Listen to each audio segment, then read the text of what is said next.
दर्शकों, मैं आज आपसे वो बात नहीं बताऊंगा जो आप जानना चाहते हैं। मैं आपको वो बात बताऊंगा जो आपको जाननी चाहिए। और वो बात है 8 हफ्ते पहले जब ट्रंप ने ईरान पर हमले का आदेश दिया था, तब दुनिया के हर बड़े अखबार ने लिखा था ईरान का अंत आ गया है। खामनेई के जाने के बाद ईरान टूट जाएगा, परमाणु कार्यक्रम खत्म, IRGC तबाह, ईरान घुटने पर। और आज 8 हफ्ते बाद जब आप ये देख रहे हैं, ट्रंप ने ईरान को जीत का तमगा दे दिया है। नमस्कार, मैं अभिषेक तिवारी और आप देख रहे हैं इंडिया डेली 24/7। जी हां दर्शकों, ट्रंप ने खुद ईरान को वो दे दिया है जो ईरान चाहता था, संघर्ष विराम और उसके बाद ईरान का परमाणु कार्यक्रम जो ट्रंप ने नष्ट करने का दावा किया था, वो आज भी चल रहा है। ईरान के परमाणु वैज्ञानिक आज भी काम कर रहे हैं और ईरान के 24 अरब डॉलर जो अमेरिका ने जमा किए थे वो रिलीज होने वाले हैं। दर्शकों, इसे हार कहते हैं, लेकिन यह हार ट्रंप की है और यह जीत, यह ऐतिहासिक और विश्वसनीय और दुनिया को हिला देने वाली जीत ईरान की है। आज रात हम आपको वो पूरी कहानी बताएंगे। दर्शकों, 8 हफ्ते 56 दिन और इन 56 दिनों में क्या क्या हुआ, ये सुनिए और हैरान हो जाइए। अमेरिका ने ईरान पर 1000 से ज़्यादा टोमाहॉक मिसाइलें दागी, 87.6 अरब डॉलर की अतिरिक्त फंडिंग मांगी, नाटो का भंडार आधा खाली हो गया। ईरान ने 4 देशों पर मिसाइलें दागी, हॉर्मुज बंद किया। ट्रंप ने 20% तोल मांगा, 24 घंटे में वापस लिया और अब संघर्ष विराम। ट्रंप ने ट्रूथ सोशल पर लिखा, ईरान के साथ सीजफायर और ईरान के परमाणु कार्यक्रम को लेकर वार्ता जारी रहेगी। वार्ता 8 हफ्ते की बमबारी के बाद वार्ता, दशकों जब लड़ाई के बाद वार्ता होती है तो जो लड़ाई में हारा वो वार्ता में भी हारेगा। और ईरान वार्ता की मेज पर अपनी शर्तों पर 1 इंच पीछे नहीं हटेगा, क्योंकि ईरान जानता है उसने जंग जीती है और जो जंग जीतता है वो डिटेक्ट करता है। दर्शकों, सबसे पहले उस संघर्ष विराम की पूरी कहानी समझते हैं जिसने दुनिया को हिला दिया। ट्रंप ने ट्रूथ सोशल पर लिखा, ईरान के साथ सीजफायर, ये बयान आया बिना किसी प्रेस कॉन्फ्रेंस के, बिना किसी विस्तृत घोषणा के, बिना किसी शर्त की सूची के, बस एक सोशल मीडिया पोस्ट। दर्शकों, दुनिया का सबसे ताकतवर इंसान जो खुद को डील मेकर कहता है, जिसने कहा था मैंने पहले हफ्ते में ईरान को तबाह कर दिया, उसने 8 हफ्ते की जंग का अंत एक सोशल मीडिया पोस्ट से किया और उस पोस्ट में ईरान के परमाणु कार्यक्रम को नष्ट करने का कोई जिक्र नहीं था, IAEA निरीक्षण का कोई जिक्र नहीं था, ईरान की शर्तों का कोई जिक्र नहीं था। बस सीजफायर और दुनिया जो 8 हफ्ते से सोच रही थी कि अमेरिका ईरान को तबाह करेगा, वो सन्न रह गई। दर्शकों, अब वो सबसे महत्वपूर्ण बात सुनिए जो ट्रंप ने संघर्ष विराम की बात कही और जो यह साबित करती है कि यह हार है। ट्रंप ने कहा, ईरान के परमाणु कार्यक्रम को लेकर के वार्ता जारी रहेगी। 1000 टोमाहॉक मिसाइलें के बाद, 5 घंटों की बमबारी के बाद, 87.6 अरब डॉलर खर्च करने के बाद, ईरान के 4 देशों पर हमले के बाद, हॉर्मुज बंद होने के बाद और नतीजा, वार्ता जारी रहेगी। दर्शकों, वार्ता जो शब्द जो बताता है कि आप अभी भी दूसरों को मना नहीं पाए, वार्ता वो शब्द है जो बताता है कि शर्तें अभी तय नहीं हुई है, और वार्ता वो शब्द जो बताता है कि जिससे आप 8 हफ्ते लड़े वो अभी भी बराबरी पर खड़ा है। यह ट्रंप की हार का सबसे बड़ा सबूत है। दर्शकों, ईरान के 24 अरब डॉलर जो अमेरिका ने रोक रखे थे वो अब रिलीज होने वाले हैं। यह वो पैसा है जो ईरान का था, ईरानी जनता का था, और जिसे अमेरिका ने दबाव को हथियार के तौर पर रोक रखा था। और अब संघर्ष विराम के बाद वो पैसा वापस आ जाएगा। दर्शकों, इसे समझिए, अमेरिका ने 8 हफ्ते तक ईरान पर बमबारी की, अरबों डॉलर खर्च किए, अपने सैनिक खोए, अरब सागर में हेलीकॉप्टर डूबा, एक सैनिक लापता और नतीजे में ईरान को 24 अरब डॉलर मिले। यह डील नहीं है, यह वो नतीजा है जो तब होता है जब आप किसी से लड़ो और हारो और फिर उसे वो दो जो वो पहले से मांग रहा था। ईरान ने 24 अरब डॉलर के लिए लड़ाई जीती और जीती भी अमेरिका की सबसे बड़ी सैन्य ताकत के सामने। दर्शकों, ईरान का परमाणु कार्यक्रम जिसे ट्रंप ने पहले हफ्ते में तबाह करने का दावा किया था, वो आज भी चल रहा है। IAEA के महानिदेशक राफेल ग्रासी ने खुद माना है कि ईरान के परमाणु वैज्ञानिक आज भी काम कर रहे हैं। फॉर्डो, जिसे पिकएक्स माउंटेन भी कहते हैं, पहाड़ के अंदर इतना गहरा है कि बंकर बस्टर बम भी नहीं पहुंच सकते, वो आज भी काम कर रहा है।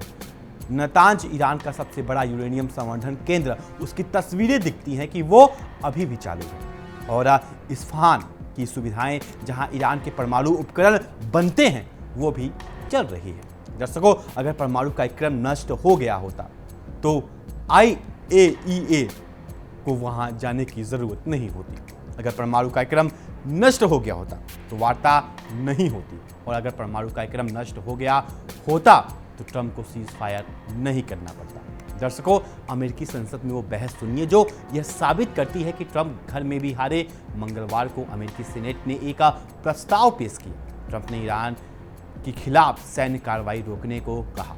सीनेट ने अमेरिका की सबसे ऊंची विधायी संस्था ने और इससे पहले लोअर हाउस भी यह प्रस्ताव पास कर चुकी थी। और सबसे चौंकाने वाली बात, 4 रिपब्लिकन सांसद ट्रंप की अपनी पार्टी के लोग डेमोक्रेट्स के साथ खड़े हो गए। दर्शकों, जब राष्ट्रपति की अपनी पार्टी उसके खिलाफ युद्ध रोकने के लिए मतदान करे तो समझ जाइए कि वो युद्ध किसने जीता। ट्रंप ने ईरान को नहीं हराया, ट्रंप को उनकी अपनी संसद ने रोक दिया। और यह रुकावट, यही अंदरूनी विरोध ईरान की सबसे बड़ी रणनीतिक जीत है। दर्शकों, नाटो की हालत देखिए और ये देखकर समझिए कि ईरान की 8 हफ्ते की लड़ाई में क्या किया। पैट्रियट मिसाइलों का अमेरिकी भंडार आधा खाली, टोमाहॉक 1000 से ज़्यादा ईरान पर दागे गए। जर्मनी को जो टोमाहॉक मिलनी थी वो नहीं मिली। PAC-3 मिसाइल के लिए 20 देश लाइन में। हिमारस की सप्लाई रुकी और एक अनुमान के मुताबिक अमेरिका को सिर्फ अपना PAC-3 भंडार भरने में 42 महीने लगेंगे। 42 महीने, 3.5 साल। दर्शकों, ईरान ने 8 हफ्ते में नाटो के हथियार भंडार को उस हद तक खाली कर दिया जहां यूरोप की रक्षा अब एक बड़ा सवाल है। यह ईरान की वो अप्रत्यक्ष जीत है जो किसी ने नहीं सोची थी। ईरान ने लड़ाई की और नाटो कमजोर हुआ। दर्शकों, हॉर्मुज की वो कहानी जो अभी तक खत्म नहीं हुई। 8 हफ्ते की लड़ाई के बाद हॉर्मुज ईरान का नियंत्रण पहले से ज्यादा मजबूत है। PGSA, Persian gulf state authority ने जो ईरान ने बनाई, उसने 200 से ज़्यादा विदेशी जहाज़ों से इजाज़त मांगी और वो इजाज़त मिली, यानी दुनिया के सबसे महत्वपूर्ण समुद्री रास्ते पर ईरान की अनुमति को लेकर के जहाज़ गुजर रहे हैं। यह वो स्थिति है जो 8 हफ्ते पहले नहीं थी। और जब ट्रंप ने 20% टोल मांगा, ईरान ने हंसकर, ठुकराकर और कहा हम उचित शुल्क लेंगे, और 24 घंटे में ट्रंप ने टोल वापस लिया। दर्शकों, हॉर्मुज आज ईरान की जीत है और वो जीत 8 हफ्ते की लड़ाई के बाद और भी मजबूत है। दर्शकों, ट्रंप के बयानों का वो विरोधाभास सुनिए जो उनकी हार का सबसे साफ तरीके से दिखाता है। पहले हफ्ते में ट्रंप ने कहा हमने पहले हफ्ते में ईरान को पूरी तरह तबाह कर दिया है और 8 हफ्ते बाद वार्ता जारी रहेगी। पहले ट्रंप ने कहा ईरान का परमाणु कार्यक्रम खत्म और 8 हफ्ते बाद IAEA को निरीक्षण की जरूरत है। पहले ट्रंप ने कहा हॉर्मुज पर 20% टोल और 24 घंटे बाद किसी को टोल लेने का अधिकार नहीं। दर्शकों, यह विरोधाभास एक ऐसे इंसान की तस्वीर है जो हर दिन एक नई कहानी बना रहा है, क्योंकि असल कहानी उसके पक्ष में नहीं है। ट्रंप ने 8 हफ्ते में जितने यू-टर्न लिए उतने शायद किसी अमेरिकी राष्ट्रपति ने इतने कम समय में नहीं लिया। दर्शकों, IRGC ईरान के रिवोल्यूशनरी गार्ड्स इस पूरी लड़ाई का असली इंजन। ट्रंप ने सोचा था कि अमेरिकी बमबारी से IRGC कमजोर होगा, टूटेगा और बिखरेगा, और हुआ क्या? IRGC ने 4 देशों पर एक साथ मिसाइलें दागी। कतर के अल उदीद एयरबेस पर जहां 10,000 अमेरिकी सैनिक हैं। बैलिस्टिक मिसाइलें गिरी, बहरीन में एयर रेड सायरन बजे, UAE में धमाके, जॉर्डन में हमले और IRGC ने हॉर्मुज को अपने नियंत्रण में ले लिया। दर्शकों, जो आईआरजीसी 8 हफ्ते की अमेरिकी बमबारी के बाद भी यह साबित कर सकती है कि वो आईआरजीसी तबाह नहीं हुई और वह ताकतवर हुई, और यही वो सच है जिसे ट्रंप कभी स्वीकार नहीं करेंगे। दर्शकों, खामनेई की विरासत को समझिए, क्योंकि आज जो हो रहा है वो उसी विरासत की ताकत है। 35 साल तक ईरान को संभाला, सैकड़ों प्रतिबंध झेले, वैज्ञानिकों की हत्याएं हुई, साइबर हमले हुए और हर बार ईरान खड़ा रहा। मुकाबला, प्रतिरोध, यही उनका सबसे बड़ा संदेश था। और आज उनकी शहादत के बाद 180 ईरानी सांसद MOU खत्म करने की मांग कर रहे हैं। नया सुप्रीम लीडर खून का बदला लेने की कसम में है। संसद में अमेरिकी मुर्दाबाद के नारे हैं और ट्रंप सीज फायर कर चुके हैं। दर्शकों, खामेनेई शरीर से गए, लेकिन उनका मुकावमत आज पहले से ज्यादा जिंदा है।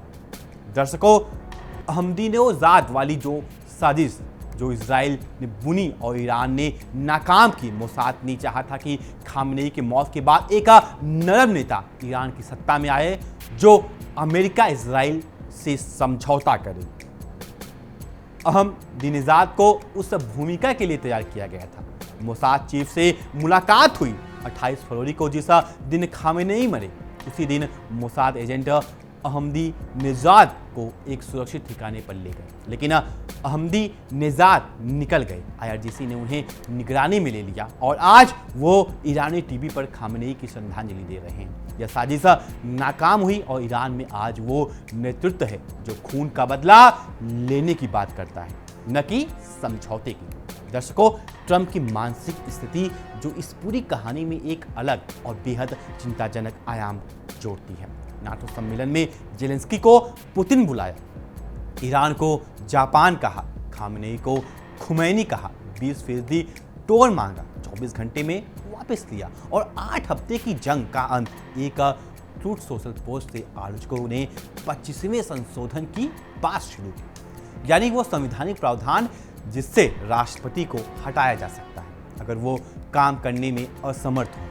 दर्शकों, जब अमेरिका के राष्ट्रपति की मानसिक क्षमता पर उनके अपने देश में सवाल उठे और जब वो उसी वक्त एक ऐसे देश के साथ लड़ रहे हों जिसने उनकी हार चाल का जवाब दिया, तो हार तय होती है। और ईरान के सामने एक भ्रमित, थके हुए और अपनी संसद से लड़ रहे ट्रंप, यह सबसे बड़ा उपहार था। दर्शकों, रूस का वो उड़ता क्रेमलिन जो तेहरान में था, Tu-214PU, उसकी भूमिका को समझिए। यह विमान ईरान रूस के बीच उस समन्वय का प्रतीक था जो अमेरिका को सबसे ज़्यादा डराता है। रूसी खुफिया जानकारी ईरानी सेना को मिल रही थी। रूस के सैटेलाइट से अमेरिकी जहाज़ों की हलचल ईरान को पता चल रही थी और चीन जो रूस को 90% प्रतिबंधित तकनीक दे रहा था, वो भी इस धुरी का हिस्सा था। दर्शकों, ट्रंप ने ईरान से लड़ाई की, लेकिन ईरान अकेला नहीं था। रूस, चीन, हूती, हिजबुल्ला, यह सब एक्सिस ऑफ रेजिस्टेंस का हिस्सा थे और इस पूरी धुरी के सामने अकेला अमेरिका, थका हुआ नाटो और भ्रमित ट्रंप टिक नहीं सके। दर्शकों, भारत की वो कहानी जो इस पूरे संकट में सबसे दर्दनाक है। 13 भारतीय मारे गए, 3 अभी भी लापता। 148 भारतीय नाविक फारस की खाड़ी में फंसे हुए रहे। 11 जहाज हॉर्मुज पार करने का इंतजार कर रहे। सरकार ने 24/7 कंट्रोल रूम चलाया और विदेश मंत्रालय ने सुरक्षित आवाजाही की अपील की। दर्शकों, भारत इस युद्ध में नहीं था, लेकिन इस युद्ध की कीमत, इंसानी कीमत भारत ने चुकाई और यही वो कारण है कि भारत की रणनीतिक स्वायत्तता, किसी के गुट में न जाने की नीति आज और भी जरूरी है, क्योंकि जब महाशक्तियां लड़ती हैं तो आम देश सबसे ज़्यादा पीड़ित होते हैं। दर्शकों, ईरान की उस रणनीति को समझिए जिसने अमेरिका को मात दी। ईरान ने सीधी लड़ाई नहीं लड़ी, ईरान ने रणनीतिक धैर्य का इस्तेमाल किया। एक तरफ आईआरजीसी ने अमेरिकी ठिकानों पर हमले किए, दूसरी तरफ हॉर्मुज बंद किया, तीसरी तरफ हुतियों ने बाब अल मंदेब की धमकी, चौथी तरफ हिजबुल्ला ने उत्तरी मोर्चा खोला, पांचवी तरफ इराक में अमेरिकी ठिकानों पर ईरान समर्थित मिलिशिया ने हमले किए और छठी तरफ ईरान की संसद और जनता ने एकजुटता दिखाई। दर्शकों, यह एक 6 मोर्चे पर अमेरिका को उलझाना था और अमेरिका जो पहले से ईरान, यूक्रेन, चीन और पनामा नहर पर एक साथ उलझा था, उसके पास हर मोर्चे पर लड़ने की ताकत नहीं थी। दर्शकों, ट्रंप के 87.6 अरब डॉलर की मांग की कहानी जो उनकी हार का सबसे बड़ा सबूत है। संसद से 87.6 अरब डॉलर की अतिरिक्त फंडिंग मांगी और इस मांग के बाद खुद उनकी पार्टी के सांसदों ने युद्ध रोकने के लिए मतदान किया, यानी अमेरिका ने अरबों डॉलर खर्च किए, अपने हथियार भंडार खाली किए, नाटो को कमजोर किया और नतीजे में ईरान का परमाणु कार्यक्रम चल रहा है। ईरान के 24 अरब डॉलर रिलीज हो गए हैं और वार्ता जारी रहेगी। दर्शकों, ये कोई जीत नहीं है, यह वो नतीजा है जो तब होता है जब एक ताकतवर देश किसी ऐसे देश में लड़े जो अपनी जमीन पर, अपनी शर्तों पर और अपने विश्वास की ताकत से लड़ रहा। दर्शकों, यमन और हूथियों की वो भूमिका जो ईरान की सबसे बड़ी प्रॉक्सी ताकत बन गई है। सऊदी अरब ने सना के एयरपोर्ट पर हमला किया। हूती नेता ने कहा तेल $200। हूतियों ने सऊदी अरब पर मिसाइलें दागी। सऊदी हूती सीज़फायर टूटा और लाल सागर में जहां से यूरोप एशिया का 30% व्यापार गुजरता है, हूतियों का खतरा अभी भी बना हुआ है। दर्शकों, ईरान ने यमन को एक ऐसे हथियार में बदल दिया है जो दुनिया के 2 सबसे महत्वपूर्ण व्यापारिक रास्तों को खतरे में डाल सकता है। हॉर्मुज़ और बाब अल मंडेब दोनों, और यह धमकी और क्षमता 8 हफ्ते की लड़ाई के बाद भी बरकरार है। यह ईरान की अदृश्य ताकत है। दर्शकों, अब दुनिया पर इस 8 हफ्ते की लड़ाई के असर को देखते हैं। तेल कीमत 1 महीने के सबसे ऊंचे स्तर पर, ब्रांड क्रूड $86, शिपिंग इंश्योरेंस की दरें आसमान छू रही हैं। दुनिया भर में उद्योगों की लागत बढ़ी, महंगाई बढ़ी और अमेरिका जनता जो सस्ते पेट्रोल का इंतजार कर रही थी उसे महंगाई मिली। और ट्रंप जिन्होंने सस्ता पेट्रोल का वादा किया था, उन्हें एक ऐसी जंग का नतीजा मिला जिसने तेल और महंगा कर दिया। दर्शकों, ये ईरान की वो अर्थव्यवस्था की जंग है जिसमें वो जीता। हॉर्मुज़ बंद करने के बाद ईरान ने अमेरिका की अर्थव्यवस्था को भी नुकसान पहुंचाया। दर्शकों, इजराइल की उस साजिश का वो पहलू जो सबसे खतरनाक था। इजराइल ने चाहा था कि ईरान अमेरिका युद्ध इतना लंबा चले कि ईरान पूरी तरह टूट जाए। मोसाद ने अहमदी निजाद को विकल्प के रूप में तैयार किया था और इजराइल ने उम्मीद की थी कि ट्रंप जो पहले से ईरान के खिलाफ थे वो अंतिम हमला करेंगे। लेकिन क्या हुआ? ट्रंप ने सीज़फायर किया, अहमदीनेजाद की साजिश नाकाम हुई, ईरान का नेतृत्व और आक्रामक हुआ और नेतन्याहू जो चाहते थे कि अमेरिका ईरान को पूरी तरह कुचल दे, वो भी नाकाम रहा। दर्शकों, इजराइल की यह सबसे बड़ी कूटनीतिक हार है और ईरान की यह सबसे बड़ी कूटनीतिक जीत है। दर्शकों, ईरान के नए सुप्रीम लीडर मुस्तफा खामनेई, उनका वो संदेश जो आने वाले दशकों को परिभाषित करेगा। उन्होंने कहा, अमेरिका से खून का बदला लेंगे। हमारे पिता की शहादत ने हमें और मजबूत किया। वो आग जो वो जलाकर गए कभी बुझेगी नहीं। दर्शकों, यह सिर्फ बयान नहीं है, यह एक नए दौर की शुरुआत है। खामनेई जो मुकावमत की बात करते थे, उनके बेटे और भी आक्रामक हैं और वो एक ऐसे देश की अगुवाई कर रहे हैं जिसने 8 हफ्ते की अमेरिकी बमबारी झेलकर भी अपनी शर्तों पर सीज़फायर किया। दर्शकों, यह नया ईरान पहले से ज़्यादा ताकतवर, पहले से ज़्यादा एकजुट और पहले से ज़्यादा निर्भीक है। दर्शकों, दुनिया के बाकी देश पर इस जंग का असर, ब्राज़ील के राष्ट्रपति लूला ने ट्रंप के तोड़ को समुद्री डकैती कहा, ब्रिटेन ने अंतर्राष्ट्रीय कानून का उल्लंघन बताया और चीन ने रूस को तकनीकी सहायता जारी रखी। पाकिस्तानी सेना प्रमुख खामेनेई के जनाजे में गए और भारत ने शांति की मांग की। दर्शकों, दुनिया का एक बड़ा हिस्सा जो ग्लोबल साउथ है, इस जंग में अमेरिका के साथ नहीं था। ब्राज़ील नहीं था, दक्षिण अफ्रीका नहीं था, इंडोनेशिया नहीं था, यानी अमेरिका जो खुद को दुनिया का रक्षक कहता है, इस जंग में दुनिया से अकेला था। और ईरान जिसे अलग थलग करने का दावा किया गया था, उसके जनाजे में 1000 से ज़्यादा देशों की प्रतिनिधि गए थे। दर्शकों, इस पूरी 8 हफ्ते की जंग का सबसे बड़ा सबक, और यह सबक हर देश के लिए, हर नेता के लिए और हर इंसान के लिए है जो देश अपनी ज़मीन पर अपने लोगों के साथ अपने विश्वास की ताकत से लड़ता है, वो देश हार नहीं जाता। ईरान के पास न अमेरिका जैसी सेना थी, न नाटो जैसा गठबंधन था, अमेरिका जैसा हथियार भंडार, लेकिन ईरान के पास था हॉर्मुज़ का भूगोल, IRGC की इच्छा शक्ति, जनता का एकजुटता और मुकावमत का वो जज्बा जो खामेनेई ने 35 साल में बोया था। वो उन्हीं की ताकत से ईरान ने अमेरिका को वो नहीं करने दिया जो वो करना चाहता था। परमाणु कार्यक्रम नष्ट हुआ, IRGC नहीं टूटी और ईरान घुटने पर नहीं आया। दर्शकों, दुनिया ने सोचा था ईरान का अंत आ गया है, खामेनेई गए, ईरान टूट जाएगा, परमाणु कार्यक्रम खत्म, आईआरजीसी बिखर जाएगी, हॉर्मुज अमेरिका के हाथ में आ जाएगा। और 8 हफ्ते के बाद ट्रंप ने सीज फायर किया, ईरान में $24 अरब रिलीज हो गए, परमाणु कार्यक्रम चल रहा है, हॉर्मुज का ईरान का पीजीएसए काम कर रही है और नया सुप्रीम लीडर खून का बदला लेने की कसम खा रहा है।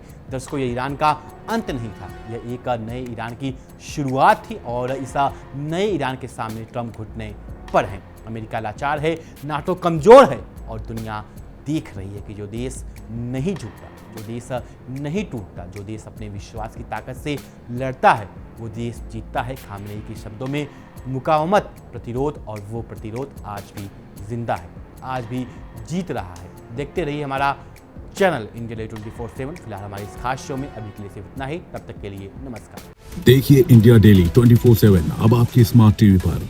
इंडिया डेली मौजूद है सभी डिजिटल प्लेटफॉर्म पर लाइव और लगातार।